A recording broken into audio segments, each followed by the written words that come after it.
So I was going to tell you, I got some chicks in, and I thought y'all might like to know what it takes to take care of them, what the benefits are, and stuff like that. Now, the first thing you want to do is do your research. Just think about it. Now, by doing your research, I mean look up what it takes, like look up the requirements in your city.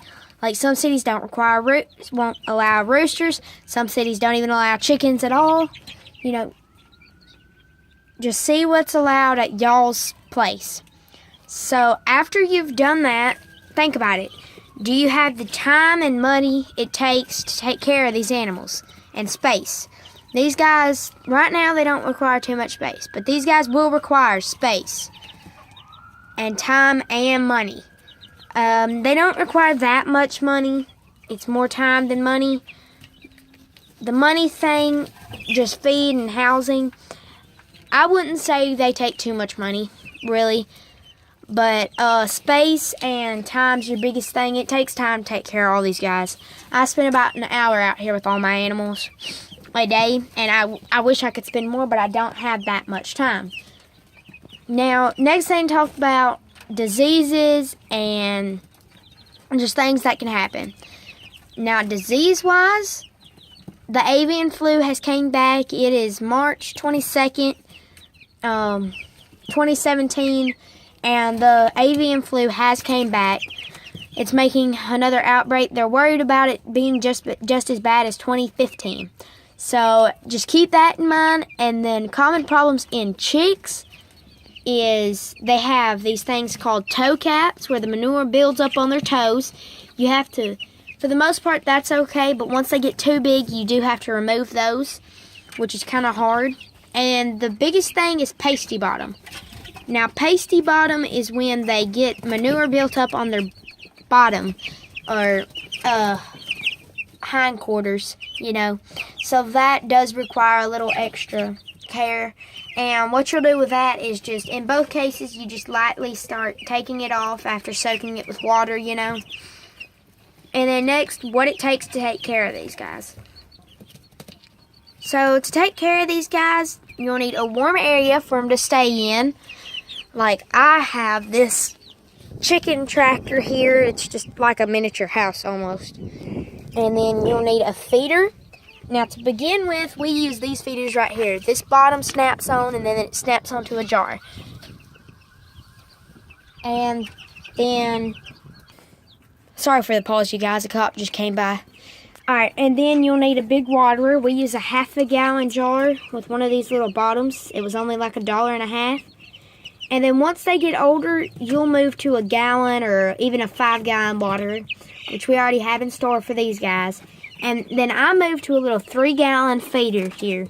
They're already on their 3-gallon feeder. They were going through way too much food for those little ones. So yeah, and I mean, depending, like these are meat birds, so these guys we do not try and tame, you know. So they do not take as much time. But if you have laying hens, I would recommend spending time and taming them. That way when you go to gather eggs or you try and mess with them or give them shots, some people do that, you know, they need to be tamed. So that is definitely something to think about. Meat birds doesn't take as much work, but you do have to be willing to kill these animals. And I know a lot of people are going to hate on me for that, but that's alright. I know some people don't go for that. I do. We think it's healthier than a chicken having a horrible life and then dying a horrible death. So, you know, we think this is better, so yeah. And then I think that's about all, you guys. Oh yeah, and what breed do you want? Now, breeds can range from these right here. These big ones are Red Rangers, meat birds again. And then we have one of the sweetest breeds back there. The black one you saw, it was a Silver Speckled Hamburg, which is a laying hen. Then you have the common laying hens like the Wyandottes, Rhode Island Reds, and stuff like that. Those are great. Now, Rhode Island Reds hens are really tame. If you're getting a rooster, do not get a Rhode Island Red. They are very, and I'm not saying every rooster is, but a lot of Rhode Island Red roosters are more likely to attack. Mine did, so we ended up having to get rid of them.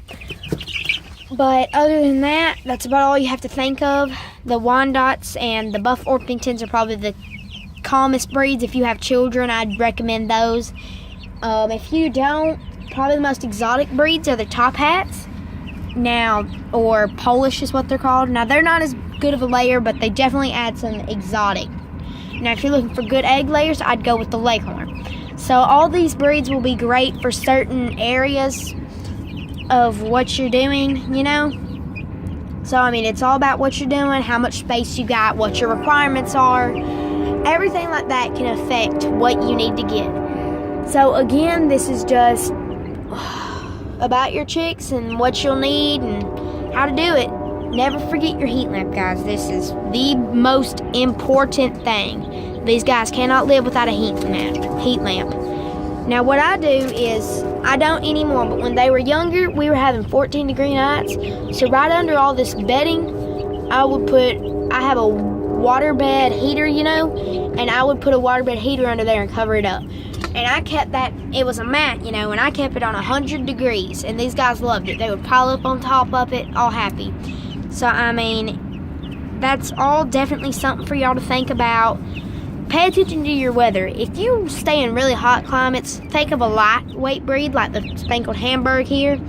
Now, if you lay in a colder climate, think about the Wyandottes. The Red Rangers are also laying hens. The Rhode Island Reds, heavier breeds like that. So, I mean, again, your climate does depend on what you need. So, just pay attention to all these little things, and it'll definitely make it a lot easier on you.